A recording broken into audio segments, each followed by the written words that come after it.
about solving topological and correlated super-moire material with tensor network and tensor cross interpolation. Please.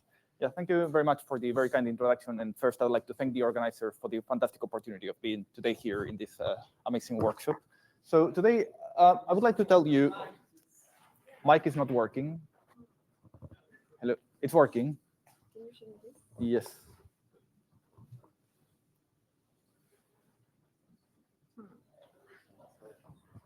One, two, three.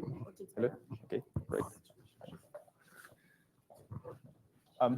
Okay, so today I'd like to show you how we can use some of these techniques based on tensor networks and quantum tensor cross interpolation to solve some problem that is of interest in computational material science, and in particular to understand super-moire materials. These are materials that appear when you take two-dimensional materials and twist them on top of one another. And the motivation for this is that I mean, in this workshop, we are mathematicians and we have also physicists. I am kind of a physicist that is more closely to the material science part, and that is what I'm going to focus on today. And the types of materials in which we are interested in are two-dimensional materials. These are materials that can be isolated in the monolayer limit. Many of you have heard about graphene, that it's a single layer of carbon atom, but there are many others. There are transition metals like chalcogenides, there are magnets, there are quantum spin liquid candidates, there are even topological insulators, there are ferroics, multiferroics, and so forth. And the idea is that these materials have two exceptionally important qualities that actually make them a very good playground for these techniques to solve very large problems. And the first one is that you can stack these materials on top of another. You can take graphene, transition metals like chalcogenides, and start combining them without worrying about the mismatch between the lattice constants. And this happens because of the weak van der Waals forces. And what is most important is that you can actually rotate them. You can take a material, rotate a certain angle, and put it on top of one another, again, thanks to the weak van der Waals forces. And this effectively allows you to create metamaterials that have very, very large lattice constants, like this effective scale that you see in this twisted material. The simplest example is the case of twisted bilayer graphene. You take two layers of graphene that they have, let's say, a Brillouin zone that is an hexagon, and when you twist them, you effectively create a super lattice where you have regions that repeat on top in the space. You have AA regions, AB regions, and what is most important is that when you create these metamaterials, the electronic properties change completely. So even if you understand the fundamental materials like graphene or TMDs, when you twist them, you create something that is completely different. And here you see on the left how is the electronic structure of graphene, just Dirac cones, so typical Dirac electrons. And then if you look at twisted bilayer graphene, then you end up with something that is completely different. You have something that are very close to flat bands, and these flat bands are responsible for many of the unconventional properties that appear in these systems. What is most important also is that even though these materials have very large unit cells, you have some regularity in space. And for example, if you look at the real space projection of the wave functions in this twisted bilayer graphene, you see that you have states that are localized in a certain region, then they become smaller in some other regions, and they form this moire superlattice. And of course, this is not just a theory. So this has been observed experimentally already many years ago, 15 years ago. And so these types of moire electronic structures are something that they are interesting theoretically. They appear in experiments. And what is most important, they have been reproduced over and over and over during the last 6, 7 to 8 years. And people have seen all sorts of exotic states, including superconductivity correlated insulators, different types of topological insulators, quasi-crystal fractional churn insulators, and many other things. And this only in twisted graphene bilayers. Of course, you can start playing this game with all the different two-dimensional materials, and this has given rise to a field called now twistronics. This physics emerging in different length scales is actually something that can be measured experimentally. And here you see an example of twisted bilayer graphene, where they just measure in real space with scanning tunnel microscopy how the local density of states is at the length scale of the moire unit cell and also at the atomic scale. In the details of this experiment are not important. What is important is that there are very non-trivial features appearing in both scales, both at the moire length scale and at the atomic scale. And so the whole idea is that this physics appearing at different length scales can appear in many of these materials. It can appear in twisted magnets. It can appear in different correlated states in twisted graphene multilayers, such as unconventional superconductors. It can appear even in more exotic correlated states, such as heavy fermion. systems or fractional topological matter that appears in some of the twisted dichalcogenide materials. So if we have techniques that allows us to deal with these exceptionally large problems that appear at the Moire length scale, then we can make some progress in experimentally relevant scenarios. There's even a more challenging case, which is the case of when you think about moire of moire. In a Moire system, you have something on the order of, let's just say, 10,000, 100,000 atoms per unit cell. This is hard, but it's not impossible, and there has been, of course, a lot of theoretical work on that. But now you can start thinking about what happens if I modulate my moire pattern, if I do a moire of a moire. And if I do a moire of a moire, you are actually very close to 1 billion atoms per unit cell, which is well above what we can do with conventional electronic structure methods, even if you think about the simplest time-bending models. And this is the problem in which we want to focus on. We want to use these tensor networks and quantic tensor cross-interpolation to actually deal with this regime of billion-size electronic structure models. This is not just a theoretical problem. There are now experiments on this moire of moire system. So in the last 2 to 3 years, there have been several experiments showing that in these super-moire systems, or moire quasicrystals, you actually get new correlated states that do not appear in moire systems. In particular, you can get superconducting states that compete with some special correlated states that they are called flavor symmetry breaking states. And what is most important is that you can very easily get to quasicrystalline physics in this system. This is understanding the system from a theoretical point of view is something that is beyond what we can do, even with the simplest models that people have been using in twisttronics. And so that's what we want to deal with. So, and to understand why this is so hard, you can just think about the typical time scales that you need in order to solve this problem. So if you think about a Moire system, that's 10,000 atoms, 100,000 atoms. If you are relatively optimistic, you solve that problem in 1 minute. If you think about 1 billion sites, then it would take you something between 10 days and many, many years. The exact number is not important. What is important is that this is not an acceptable number for doing a calculation, and we want to use this tensor cross interpolations to deal with these exceptionally hard problems.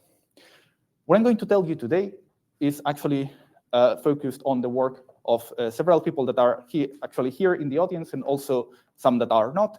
And in particular, I'd like to emphasize that the most important part of the work has been done by Gitao and Tiago that show that we can actually use these tensor networks and quantic tensor cross-interpolation both to compute correlated states and topological states in super-moire materials, and you find all the references over here.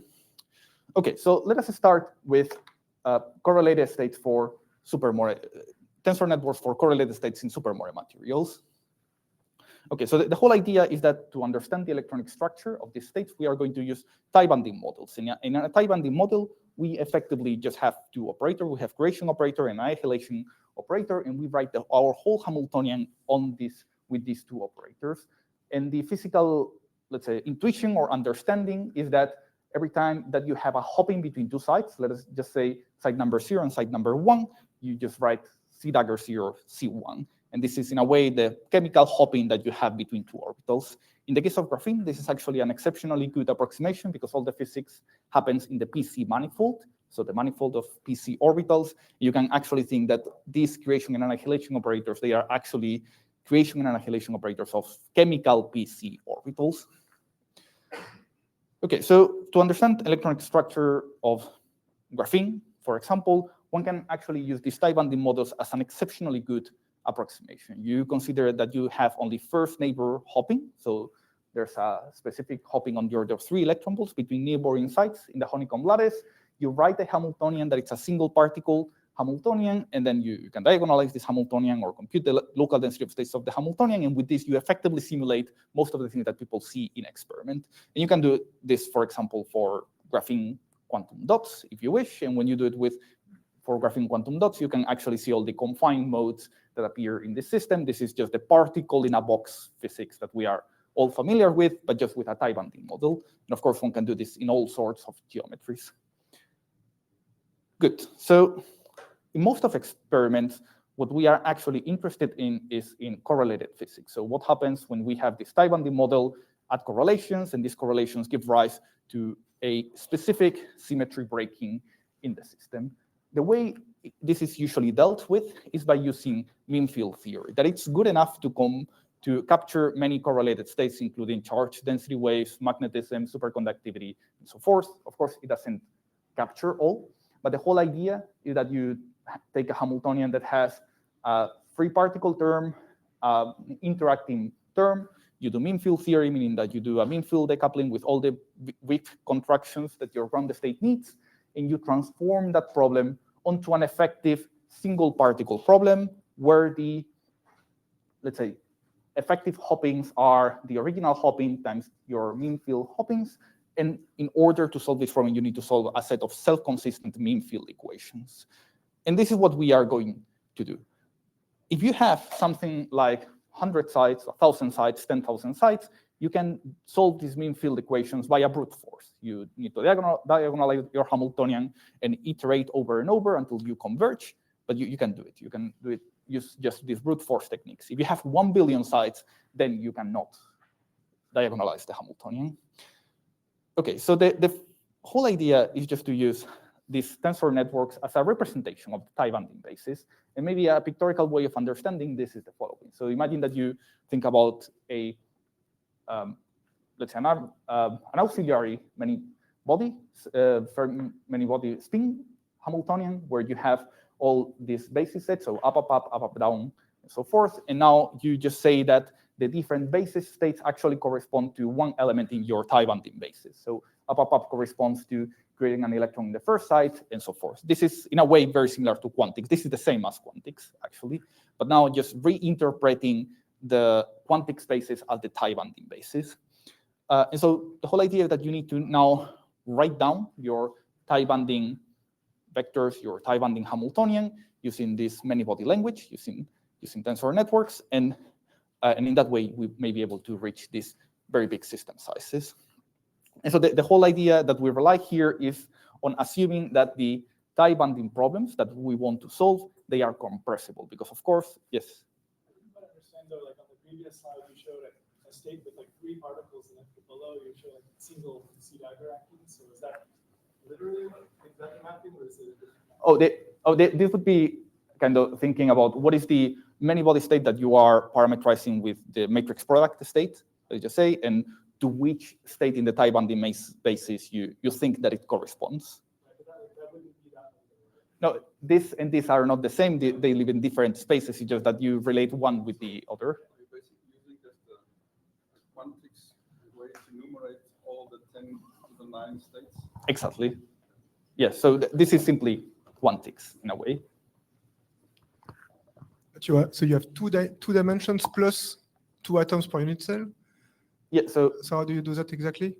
I mean, you linearize everything. So, I mean, you can think that everything is just a chain, right? So even if you have a system that is 2-dimensional, you can just put everything on a chain. You will have long-range hoppings. That's not a problem. We can deal with that later. But the ordering will count, right? The ordering matters. So which ordering did you choose? So you take, let's say, first row, then second, then third. And if you have, for example, 2 atoms per unit cell, you take first atom, second atom, then first atom, second atom, then first atom, second atom, and so forth. So of course, you cannot, or you should not take an absolutely random ordering of your tie-binding points, like one there, and so forth, but you take a reasonably ordered one, and with a reasonably ordered one, this works. Okay, good. So the whole idea is that it relies on the fact that the tie-binding problems that we are working with, they are compressible.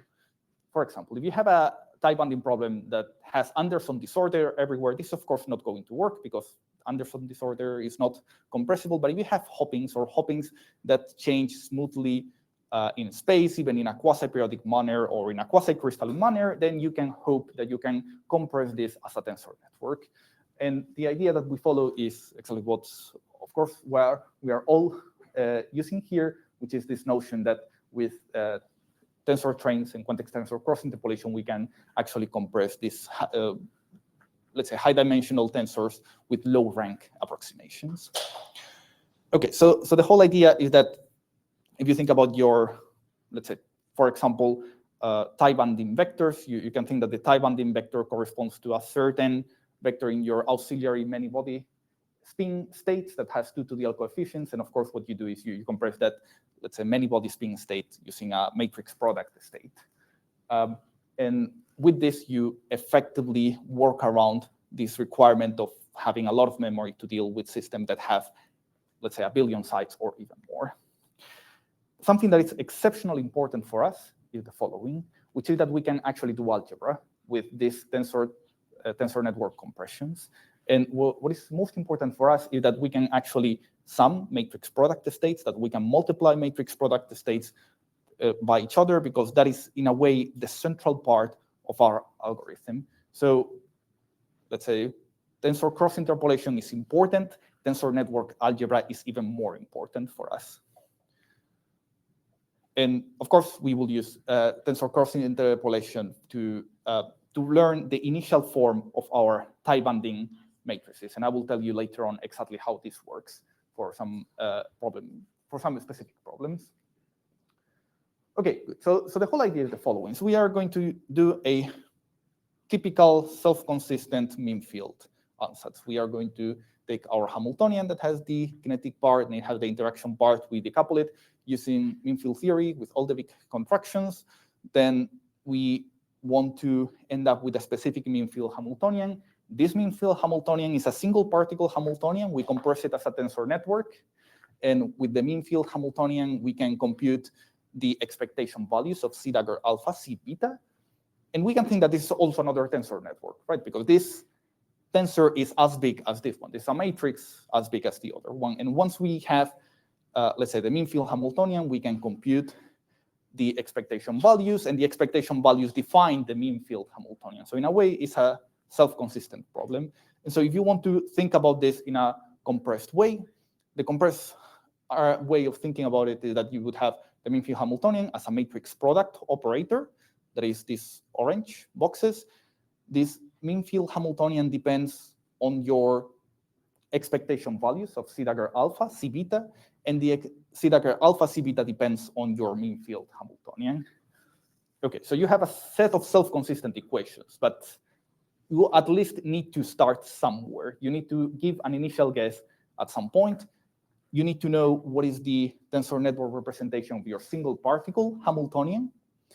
And I mean, you need to be able to write the equations, of course. And that's the whole trick of this methodology.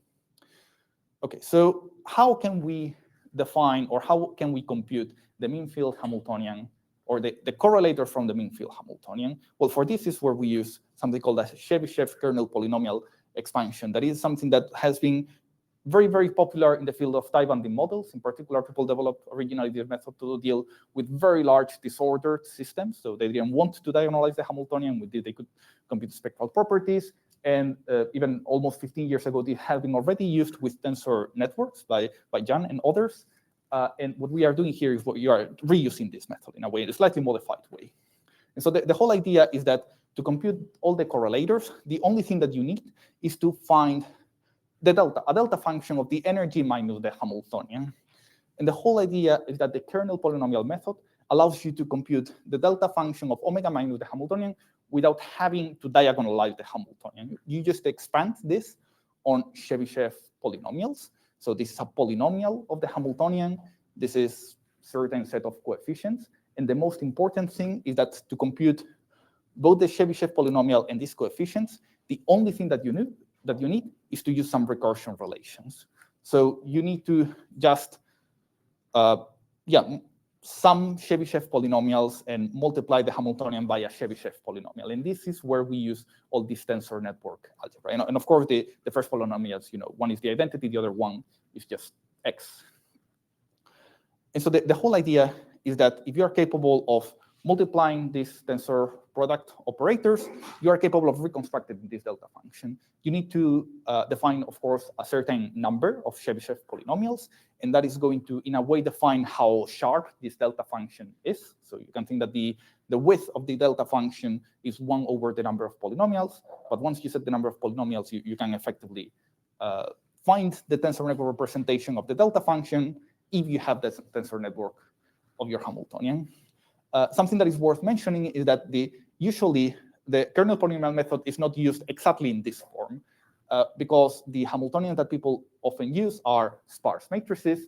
But if you start doing this iterative construction of the delta function with the sparse matrix, we end up with a dense matrix. The way in which this was originally used for tie-bonding models is that people would take matrix elements of this kernel polynomial expansion. So instead of trying to compute the whole delta function, they would just compute an element ij. And when you compute an element ij, you can just use these recursion relations with vectors instead of the whole function. When we work with tensor networks, we don't need to worry about the matrix getting dense, because for the tensor network, we can just say we're going to take a specific bond dimension, and the bond dimension effectively determines how much memory we are going to use. So this is just the main difference with respect to the conventional kernel polynomial method that people used before. Okay, and the whole idea is that once you have this expansion of the delta function, you can very easily compute something like the density of states, for example. So for the density of states, you only need to take specific matrix elements of your Chebyshev expansion of the delta function.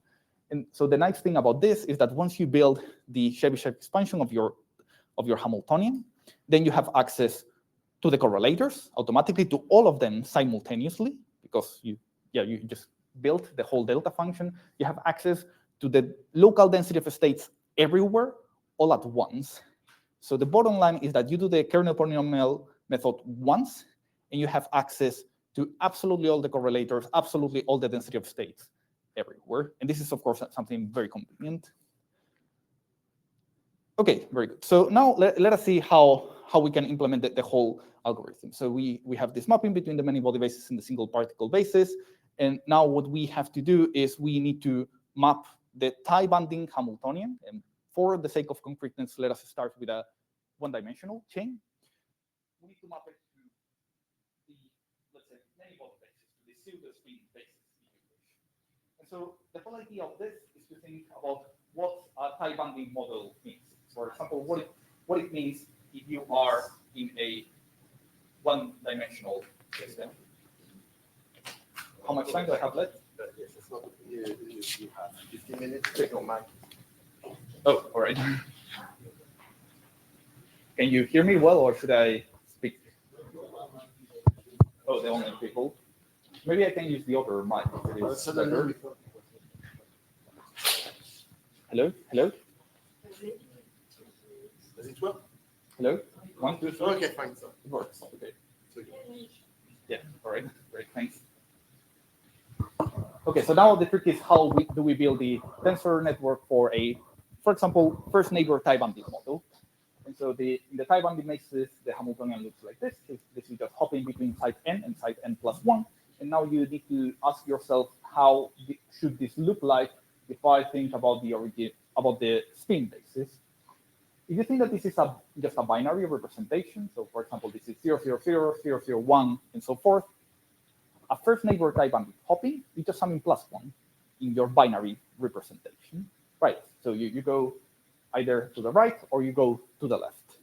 And now you need to ask yourself, well, how do I write an operator that sums plus 1 in the binary representation? Well, the way in which you write such an operator is just something like this. So you use the polymatrices, and if this looks non-intuitive, I mean, it's a little bit non-intuitive, but if you try it with 2, with 3, you will confuse yourself that it should look like this. Okay, but most often the hoppings are going to be non-uniform, right? This is the case that is actually interesting for us. So if you have a one-dimensional tie-bonding problem where your hoppings are changing according to a certain function, how do I encode this as a tensor network? Well, the way in which you do this is actually you find the matrix product state representation of your modulation. And for this is where you use quantic tensor cross interpolation. So you can learn whichever modulation you want, as long as it is compressible as a tensor train. And then once you have the tensor train, you can build the whole hopping by multiplying a matrix product operator that has this MPS as the diagonal, in a way, by the original uniform Hamiltonian. And so in this way, you can build any, let's say, modulated Hamiltonian, any modulated hopping in 1D. If you want to use second neighbor hopping, I mean, when you have first neighbor hopping, you just need to square it. If you want to use third neighbor hopping, you just multiply it again by itself, and so forth. And so in this way, you can effectively build any tensor network for any type binding model that has first, second, third, fourth neighbor hopping, modulated on-site energies, modulated interactions, and so forth. Okay, so now let us look at some examples. And the first example is a one-dimensional problem that has two moire length scales, one that is very big, another one that is very small. This doesn't correspond to any specific material. This is just to show how the method works. And so here on the left, you see the density of states in the whole system. This is a system with 1 billion sites. And what you actually see is that without interactions, the density of states is modulated according to the modulation, but nothing special happens at charge neutrality. Once you include interactions and you solve everything at the mean field level, you see that a gap opens, and the gap opening follows a modulation that is very similar to the density of states, as it is expected, of course. And you can, of course, look at this at two different length scales. It's 1/r interaction? No, this is local Hubbard interaction. Local. Yeah. And you can look at this at two different length scales, at the big one and a very small one, and you see that you get reasonable results at both length scales. So this method allows you to build density of states. You have a system with two different length scales, of course, that they are incommensurate, and everything works relatively well. You can also do this in 2D. For example, in 2D, the only thing that you need to do is you need to sort your tie binding sites in a chain. You can include all the hoppings. The Aalto tomorrow will tell you about the details about this. And the whole idea is that you can do not only, let's say, modulated system, but also quasi-crystals. And here you see, for example, the example of a 8-fold symmetric quasi-crystal, has a large length scale, it has a small length scale. This is how the Hamiltonian is modulated. This is how the symmetry broken ground state is modulated. So the symmetry breaking follows the modulation of the hopping. This, of course, not surprising, but it's a good sanity check just to make sure that everything is working as it should. And of course, you can also do, for example, things like domain walls. So if you wish to do a domain wall between two different moire patterns or two different super-moire patterns, this is something that you can also do with this method. And this is what you observe over here. This is the modulation of the Hamiltonian. This is how the modulation of the solution looks like. And it follows, yes? What type of bond dimensions do you need for these Hamiltonians? So for this, we use something like 100 one dimension, if I recall. But Gitao can tell better. 100. Yeah, it's always 100. Yeah. All right, good. So the bottom line is that we can solve self-consistent problems with billion-size systems in 2D using these tensor networks and quantic tensor cross-interpolation. Now, let me tell you about how can we deal with topology, with topological, yes? That's a silly question. Yep. The little white holes on the right, is that just for illustration, or is that part of the assumption? Oh, this is the plotting. So this is a honeycomb lattice. So You're just superposing that with the plotting? Exactly. So I mean, if you look here, you see a honeycomb lattice. So the white point is that there's not an atom there. So if you plot That's it, not like inside the tensor. no, it's not inside the tensor. Just a real space honeycomb lattice. Yeah. Thanks. All right, good. So and I have 7 minutes left. Okay. Okay. So let me go to topological invariance using tensor networks. So the whole idea is that there's a whole set of materials that are called topological materials, and that show properties that are protected against excitations, against perturbations. You have Chern insulators, quantum spin Hall insulators, topological semimetals, topological superconductors, and many others. And this has been a whole immense field for 15, almost 20 years. And the whole idea is that for topological invariance, topological invariance tells you a property that is robust to perturbations. And the case that is most well known is the case of the Hall conductivity, where the Hall conductivity, if you are at very low temperatures and very high magnetic fields, it gets quantized, and it's quantized according to something called the Chern number. And what is most important about the Chern number is that it is an integer for any insulator, and it is usually computed in reciprocal space. So the way it is computed is that the Hall conductivity or the Chern number is just an integral over the Brillouin zone of something called the Berry curvature, and the Berry curvature is an object that depends on the derivatives of the wave functions in reciprocal space, and when you compute this integral, you get an integer. And the whole idea is that the way in which people think about all these topological states of matter is that one needs to think in this type of workflow. You take a certain Hamiltonian in reciprocal space. This Hamiltonian in reciprocal space gives you wave functions in reciprocal space that depend on the momentum. And once you have this dependence on the momentum, you can define a certain topological object that in the case of the Chern number is the Berry curvature. And when you integrate that in the Brillouin zone, that gives you the invariant. So all this thinking happens in reciprocal space. In a way, it depends on having a periodic system where you can define a Brillouin zone. These topological invariants effectively tell you which systems can be deformed onto one another without closing the gap. And the whole idea is that if you have two Hamiltonians that have different Chern number, then those two Hamiltonians cannot be deformed onto each other without closing the gap. And what that implies is that every time that you have an interface between Hamiltonians with different Chern numbers, then you get a topologically protected excitation. And in the case of Chern numbers, the number of edge states that you get is the difference between the Chern numbers. This is what we want to see now in real space. And so the whole idea is that topological invariants are usually defined in reciprocal space, but we need a real space formulation. This is something that has been worked out already quite some years ago. And in particular, it has been shown that you can actually compute generic topological invariants, in particular Chern number in real space, if you have the projector onto the ground state and the positions operators in real space. And this is what is usually called the Chern marker. So yeah, something like 15 years ago already. What is most important about the Chern marker is that what you need is the position operators, which are easy, and the projector on the ground state. That is again a delta function. So before we got a Chebyshev expansion of the delta function, we can just recycle that to compute our projector onto the ground state. And so the whole idea is that we take the projector onto the ground state as a matrix product operator that is computed again with a kernel polynomial tensor network algorithm, the same as I told you before. And in practice, you can think that the whole topological marker is in a way a contraction of the tensor network. So the projector, 1 minus the projector and the position operators x and y, and you end up with something that looks like this. So your topological marker is in a way the difference between these two tensor networks. I mean, it looks a bit complicated, but it's actually very easy. So the whole idea is that now we can compute topological invariants, and in particular Chern numbers in real space. And let me show you a very minimal example. So let's imagine that you have, yes, 1 minus p. Yeah, sorry, I didn't define it. Yeah. Yeah, so once you know p, you know q. Yeah, you can find all the information over here in Presta's paper. Okay, good. So just as a sanity check, you can take, for example, a Hamiltonian that has two topological faces, one with Chern number 1 and Chern number -1, and you make a very big system and you modulate the parameters so that you expect Chern number +1 in one region and Chern number -1 in another region. You make the whole calculation with the tensor network, and you get this, which is what you were expecting in a way. So this algorithm gives you the Chern number that you would expect if you put the modulations in that way.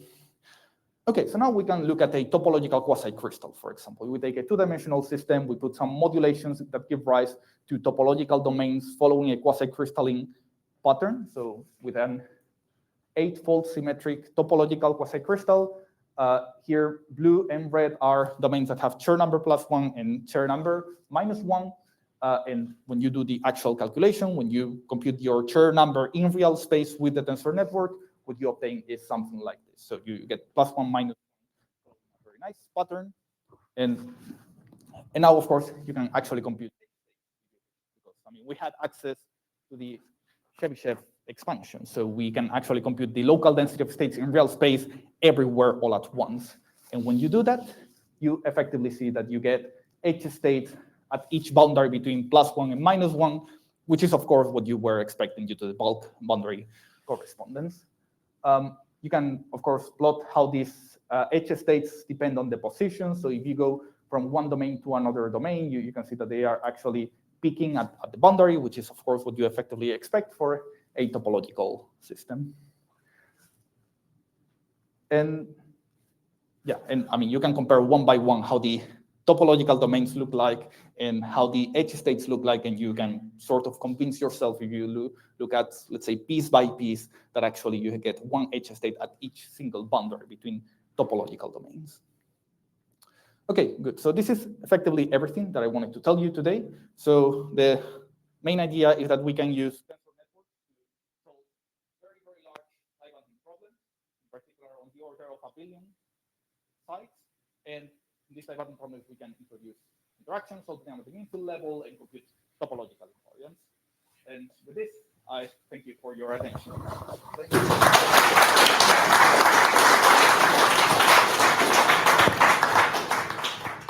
Okay, doors open for questions. Okay, one here, then Jason. Thank you for nice talk. I have a very basic question. So first, you you consist mean field Hamiltonian as a tensor network, and then you solve the self-consistent equation to incorporate the macroscopic interaction, right? Yeah. So we solve the self-consistent mean field equations on every single site. Everything is to incorporate the macroscopic Exactly. effect. However, so when we use when we know the exact representation of the Hamiltonian, why don't you use PC algorithm to approximate this Hamiltonian directly? Yeah. So the whole idea is that we have a single particle Hamiltonian, and then we have interactions that we want to capture at the mean field level. So we do a self-consistent loop with all the interactions at the same time. So for example, if you expect that you have a charge density wave appearing everywhere, you would do the self-consistent mean field loop, and that would give you that at every single site you have a charge density wave. Okay. Maybe I understand. Thanks so much. Yeah. Thanks.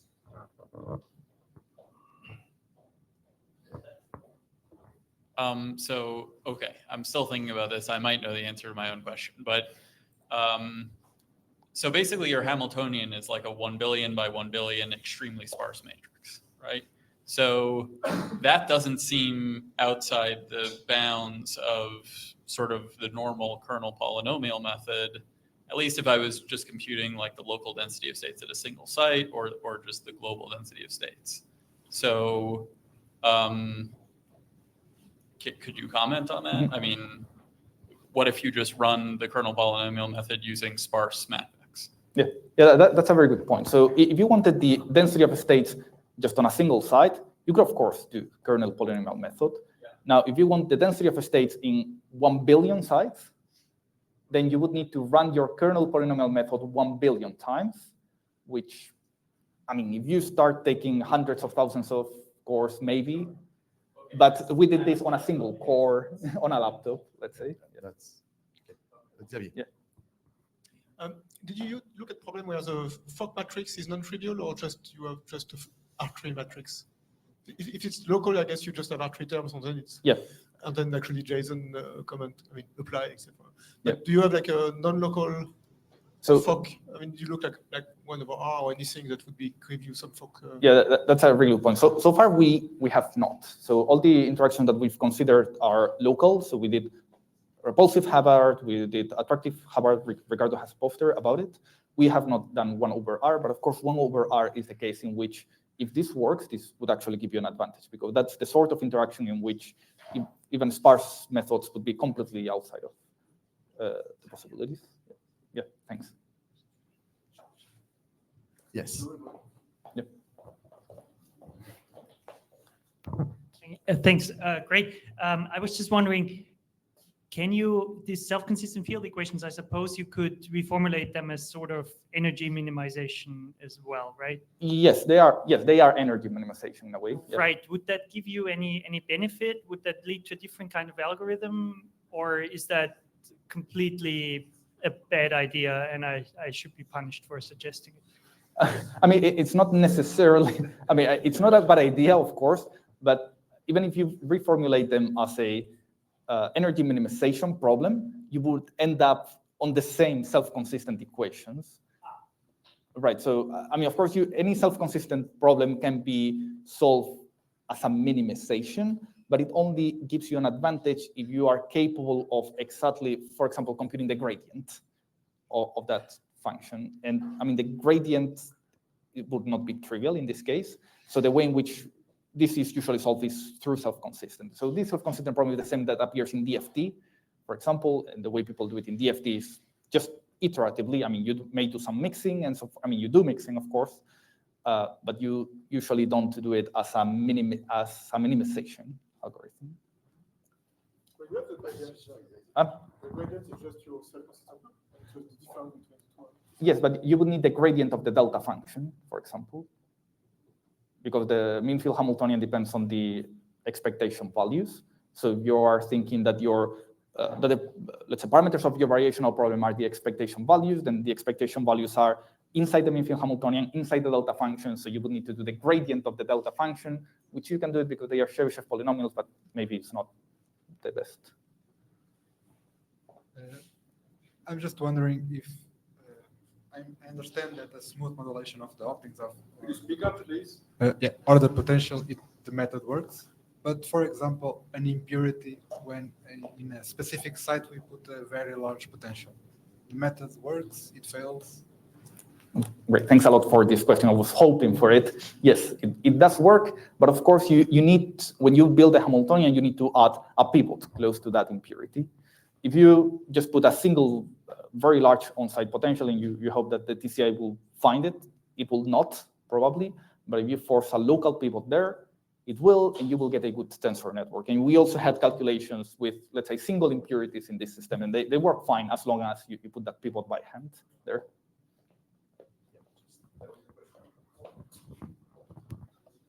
Hi, thank you for the great talk. I was wondering, so earlier you commented a bit on how to put like a linear snake through your system, right? And alluded to like long-range hopping. So this is not the same as just the interleaved quantics representation, but you're doing something different here? It is the same in a way. Okay. So, and then that means it's equivalent if your side length of the system is a power of 2 or something like that. Yeah. So we always work with powers of 2, of course. Okay, and so you're also not dealing with like non-rectangular unit cells or something like that. Yeah, exactly. So we are always dealing with powers of 2. Okay, thank you very much. Thanks. Thank you for your talk. You mentioned Chebyshev polynomial expansion of the delta function. Mm-hmm. Is it just a way of saying spectral method? Yes, it's the same. This is called the spectral method. So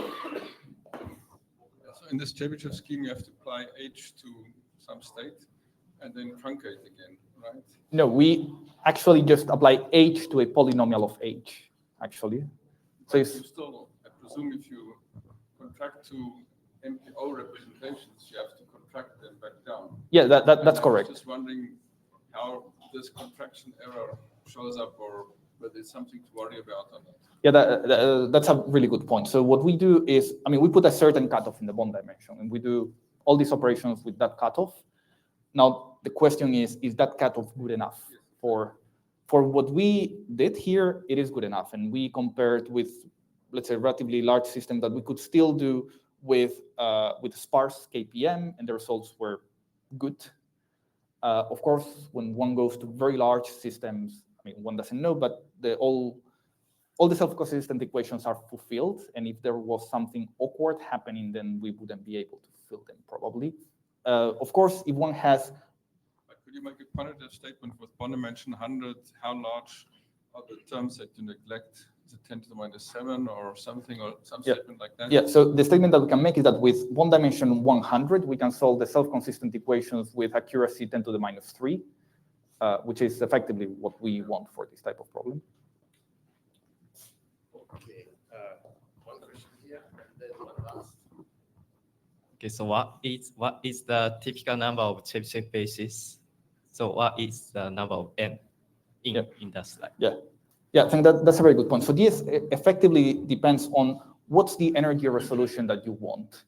So the energy resolution that you have is 1 over n. So if the physics that you are interested in happen at an energy scale of 10 to the minus 6, then you would need 10 to the 7 Chebyshev polynomials. If the physics that appear are at 10 to the minus 2, then you would just need 10 to the 3 Chebyshev polynomials. So this depends on, at which energies are the physics that you're expecting happening. What effect of n? Just for safety, let's say. Yeah. Do you have any example that adaptively choose the number of physics? The number of Chebyshev polynomials. Yeah.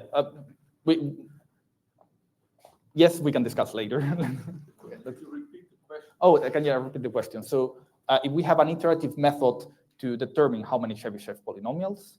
So in a way, yes. So if the mean field that you are having is below the energy resolution that your Chebyshev gives you, then you need to increase the number of Chebyshev polynomials. Because of course, if your symmetry breaking is 10 to the minus 4 and your Chebyshev polynomial is 10 to the minus 3, you may actually need to go to higher Chebyshev polynomials. In our case, symmetry breaking is on the order of 10 to the minus 1 or so. So with 10 to the minus 3, we are fine. Okay, last question. So thank you for the talk. My question was, so we can exploit the structure of like a periodic system and the algebra of the spins to make the Hamiltonians, to turn the Hamiltonians of tight binding model into the MPS. So my question is, if we go into a Moire system, which has a very complex structure, both in the hoppings and in the positions of the orbitals, can we still exploit that and build the MPS representation in the same way? Yes. So the whole idea is that any type of modulation that you have, you can encode it on this MPS that you learn with quantic tensor cross interpolation. For example, hoppings between different atoms in your graphene bilayer, for example, or modulations of your hoppings. This you can actually, let's say, build as a matrix product state, and then you modify the hopping matrix accordingly to that.